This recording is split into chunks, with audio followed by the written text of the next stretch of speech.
Hi there, Hi, John here. I'm Luke. Okay, we're still in this series about Lou's counselling room, and we've talked a wee bit about the journey of change. We've talked about how we look at change, and in this one we're going to talk about perspectives and narratives. That sounds intriguing. It does, and this is we're talking really about couples. I do quite a lot of couples counselling as well. Okay, I mean, obviously the narrative on every life is really important. Yes. At the beginning, when I work with people, they tell me their story, and I listen to their story. Okay, but couples come and they often don't reach out until things are quite bad, so that's not so easy when you're a counsellor. Yeah. Couples come when their narratives and perspectives have begun to clash. Okay. And that tends to happen, I think, if love is flowing well, you tend to impute the best kind of reason or the best behaviour from your partner. You're not looking suspiciously. If they do something, you tend to, if you're really flowing well in love, you believe the best of them. Yeah.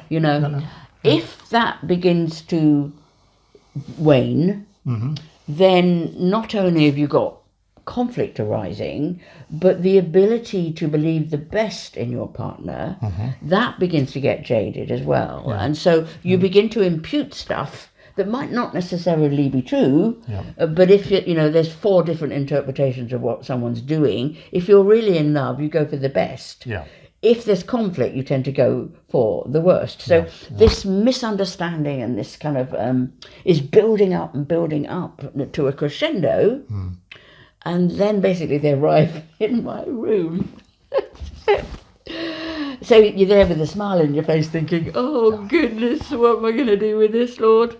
But what they want me to do is to adjudicate and judge whose perspective and narrative is the one that we really should look at and say, that's what they're trying to do. They want me to adjudicate and, their competition and decide who's the winner, which of course I will not do, and I do not do. So we start talking about the way we see things. Now, we are sitting in a very big room here, and it has 4 different windows, okay? Now, if I sat someone in front of those 4 windows and I asked them to describe what they see, every single one would say something completely different. Every single one would be right. Yeah. But this is 4 windows looking out in different directions. Yes. But they're in the same room. Yes. It's not 4 people looking out the same window. No. So that's the first thing I say is that perspective really depends on where you're standing in any situation, you see. So someone, for example, who's living with a drinker probably has fixated on the bins, because there's one window in our house where you can actually see the bins, and when you're living with a drinker, the view in the end becomes what I see rubbish. I see. So that's the first thing I say is we're allowed to have different perspectives when we're in a relationship. Okay, the trick is not being able to talk about your view, because what happens if you only see that there's one view in the way you see something, you just shout louder and louder about what you're seeing, and you get more and more conflict. The trick in a relationship is actually being able to go to someone else's window and see what they're seeing, and actually say, oh, I see that. And then they come over to you and they see that. So then you sit them down and you try and get them to see and explain what's happening outside of their window. Okay. Now, you have to adjudicate that a bit, because the temptation to argue with what is seen. So that's the first thing that we establish. And I have to say, living with the drinker, there is even value of looking out of the drinker's window, even if it's not a window you ever look out of. Maybe to ask questions like, what is it that's so important to you about drink? What does drink give you? Yeah, I think this is one of the things that I don't know if we're unique in Bottled Up, but we try to be, we try to explain it from the drinker's point of view. I mean, what you're talking about here takes me way back to my psychology training, you know, where they used to do an experiment with kids as they grew up.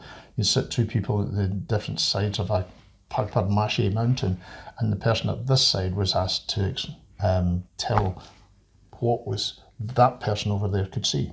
You know, it was putting yourself, basically it was an empathy, it was putting yourself into somebody else's shoes. Yeah. But you know, it's something that we kind of maybe start to learn as kids and then forget again, you know. And I think with putting yourself into the drinker's shoes, I think it's helpful, not because you're there to, you know, excuse or condone, but you start to understand some of the behaviour. And that's why we start to talk about, you know, how important the drink is to them in their lives and how that is the addiction, you know, and some of the stuff they do, although it feels intensely personal, actually isn't. Share is a tool that we give you to explain the perspective from your window.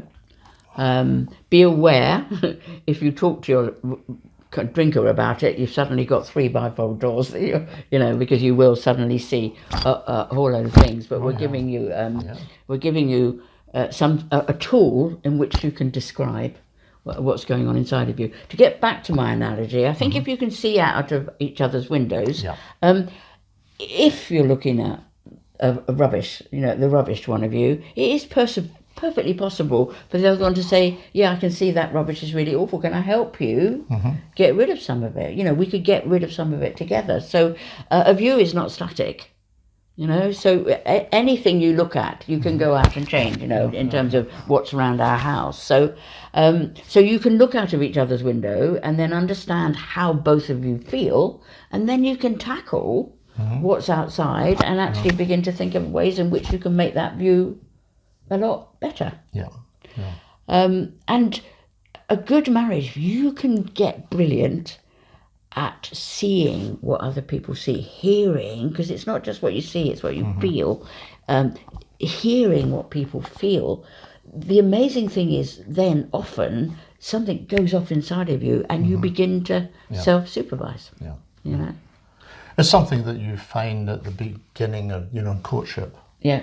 You know, yes, you're looking out for the other person all the time. You're trying to put yourself in the other person's place. You put the other person first. You know, that happens, but somewhere along the line, particularly in a drinking marriage, that sort of goes out the window, and it's all about me now.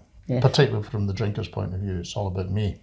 It is important to, I mean, we rarely have rows, but we're both very strong characters. So when we do, they're kind of humdingers. But peace begins to happen when actually we begin to share each other's window and begin to look at kind of, you know, you can almost feel the shift, can't you, in the atmosphere when we start listening to what it feels and what was going on inside of both of us that caused that spark. When we argue, I can't hear a word she's saying. Well, nothing very practical or, you know, sensible that she's saying when I have this red mist, because it won't penetrate through there. And once the red mist goes, then, you know, I think, yeah, maybe she's got a point. And then it's about pride. You know, it's just but yes, once I start to go into her sort of, you know, look out of her window, I go, yeah, okay, maybe you've got a point. Yeah, you know? Sure. There's one other thing I want to say, which is really important as well, is the importance that we pick up on in any different scenario. Now, I'm going to, again, use another of my well-known pictures, okay. If there's two people looking at a scene, a country scene, let's say, mainly country, okay, if one of those people loves nature, they will see, if they just have a few minutes to look, the beauty of the trees, the hills, the rolling hills. That's what they will clock first. That's what will enter in first. If they're standing with someone who loves animals, they will see the sheep with the lambs and maybe a really cute little dog being taken for a walk. That's what they will see first. If they, for example, hate noise, and the countryside being disturbed, if there's a 4x4 being driven, somewhere over in that scenario, that's the bit they will get irritated. That's what they'll pick up on. If there's a house or a little estate, and maybe there's too many houses being built in beautiful countryside, they will pick up on the fact that the whole countryside has been concreted over. So how you're wired will make a great deal of difference to what you spot, in a situation. Absolutely. And it may not be that the countryside's been kind of concreted over, but every house that you see, this is confirmation bias, begins to actually make you really believe we're going to have concrete in the end. So all of these things are going on, people looking at the same kind of scene. And I think that's very important, the confirmation bias. We see it in all sorts of areas, I was talking to somebody the weekend. We were at a party, and I was talking to them about the scene and how if we put different coloured glasses on, then the scene changes. Changes completely, and that's very important to realise that. I remember going to a conference, and there was two psychologists, very eminent psychologists, arguing, and one of them stopped and said, "Look, we will always argue. We've read the same papers, we've gone to the same conferences, we've done the same work, but we don't see it in the same way, and we never will." And it's the perspective that you bring to that, which is actually very important. But also about narratives, I just want to say something that some years ago I was asked to teach into a course for drama therapists. And they asked me to come and teach psychology. And I said, "Oh, yeah, okay, I'll come and do that. But how do you do that with a drama therapist?" Because I didn't have an awful lot of time. I had 4 days, for 4 weeks, 1 day for 4 weeks. And I thought, okay, I know the drama therapist, I know how I'll do this. And I took 4 different perspectives, and what I did was I taught it as if it was a play. Who was the hero, who was the antagonist, who was the and that was, and they said, if we take this perspective, this is how we understand how people work. If we take this perspective, we understand it in a different way. And they really got this because that they were drama therapists. And what we need to understand sometimes is that we can all look at the different scenes, see different ideas because we have different truths. We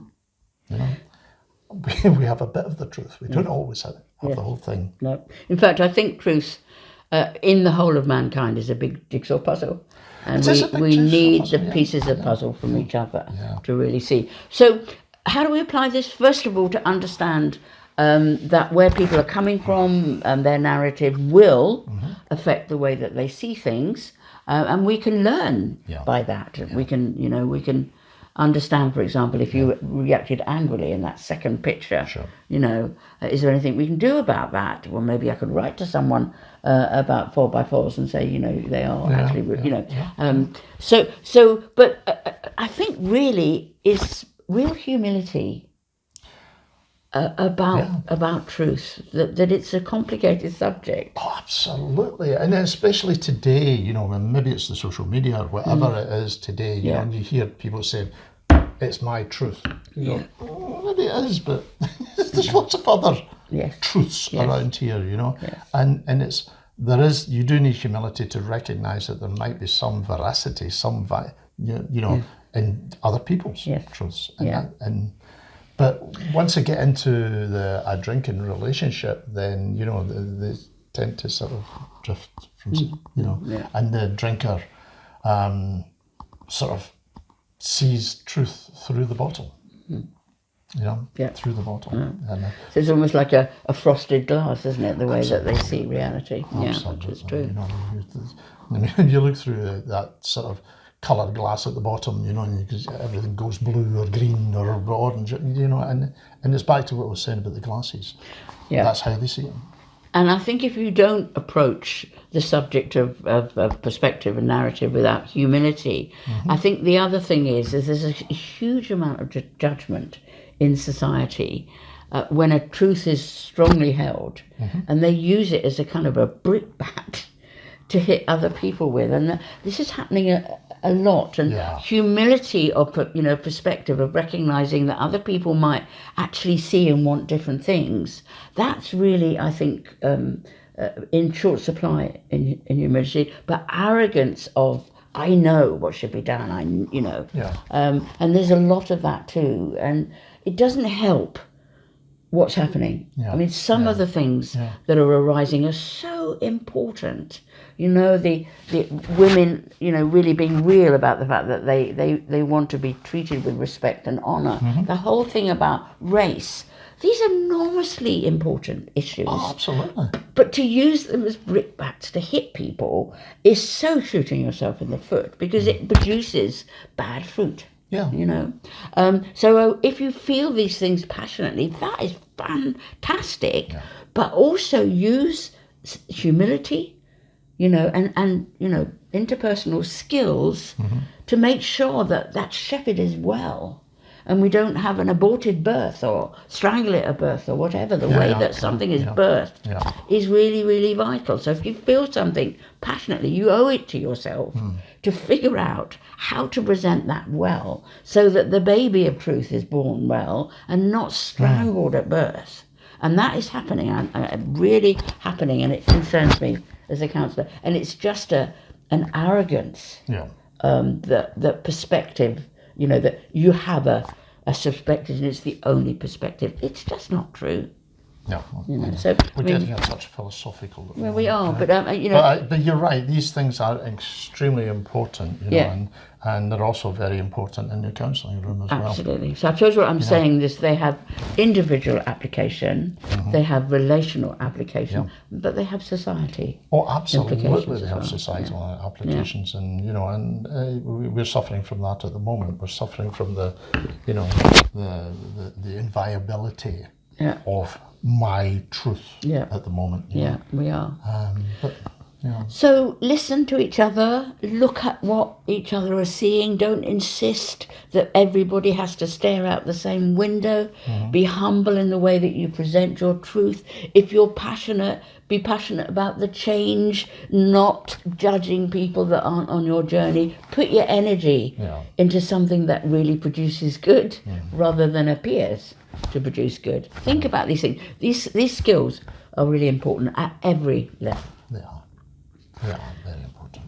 Yeah. So I think we've I think on that note, I don't think we can sort of improve on that one. No, we can't. Yeah. So thank you for listening, and I hope it will really help you on your journey in relationship and life. Yeah. Bye-bye. Bye.